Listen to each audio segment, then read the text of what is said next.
তাদেরকে অ্যারেস্ট করা হোক অতি দ্রুত, তাদের সাথে কি হয়েছে এটা আমাদের জানানো হোক, তারা বেঁচে আছে না তারা মরে গেছে। My name is Mashrufa Islam. I am daughter of Saiful Islam. He was a businessman and ex-MP and BNP Upazila president. 2013 November 27th ওনাকে র্যাব 11 তারেক সাইদ নিয়ে যায় ওনাকে। ওনার সাথে আমার আব্বুর সাথে আমার কাজিনই ছিল, উনি ছিল উপজেলা লাকসাম বিএনপি উপজেলার পৌরসভার প্রেসিডেন্ট ছিল উনি। এই 2013 থেকে 27 নভেম্বর আজকে 12 বছর হয়ে যাচ্ছে। এই 12 বছর তাদের কোনো খবর নাই। So I would really like to focus this part of our country's disappearance incidents to the world, so the world can really know what is happening in our country and how people are getting disappearance.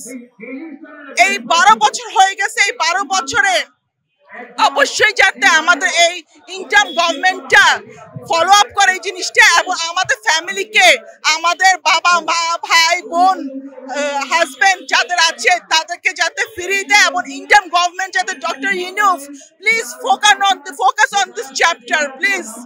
I really like to request all the Indian government members, please focus on this disappearance. সবাই জানেন যে এটা গুমের একটা programme, খুনের একটা programme আমাদের। আমি মায়ের ডাকে আছি।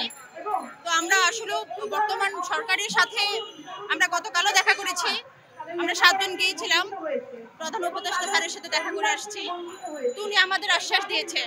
এখন আমরা নতুন করে রাস্তায় দাঁড়িয়েছি, আমাদের ভাইদের যারা গুম করেছে তাদেরকে অ্যারেস্ট করা হোক অতি দ্রুত, তাদের সাথে কি হয়েছে এটা আমাদের জানানো হোক, তারা বেঁচে আছে না তারা মরে গেছে। যদি তারা বেঁচে থাকে তাদেরকে অনতিবিলম্বে ছেড়ে দেওয়া হোক, আর আল্লাহ না করুক যদি তাদের ক্ষেত্রে খারাপ কোনো কিছু হয়ে থাকে। যারা করেছে কর্নেল জিয়াউল হাসান সহ কিসমত হায়াত, তাদেরকে অ্যারেস্ট করে তাদের মুখ থেকে একটা স্টেটমেন্ট নেওয়া হোক যে তাদেরকে কবে কিভাবে খুন করা হয়েছে।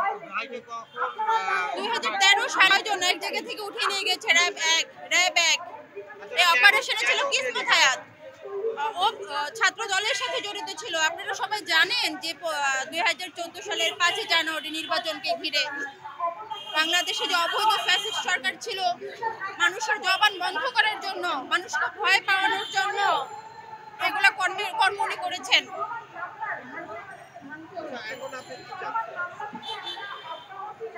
আমি কর্নেল জিয়াউল হাসানকে অতি দ্রুত অ্যারেস্ট করা হোক, অ্যারেস্ট করে তার মুখ থেকে স্টেটমেন্ট নেওয়া হোক যে এই লোকগুলার উনি কি করেছেন, কোথায় রেখেছেন। আমরা আমাদের ভাইদের, আমাদের বাবাদের, আমাদের সন্তানদের ফেরত চাই। সবার একই আকুতি, আমরা আর কিছু চাই না, আমরা কারো কাছে কোনো কিছু চাই না, আমাদের সন্তানদের ফেরত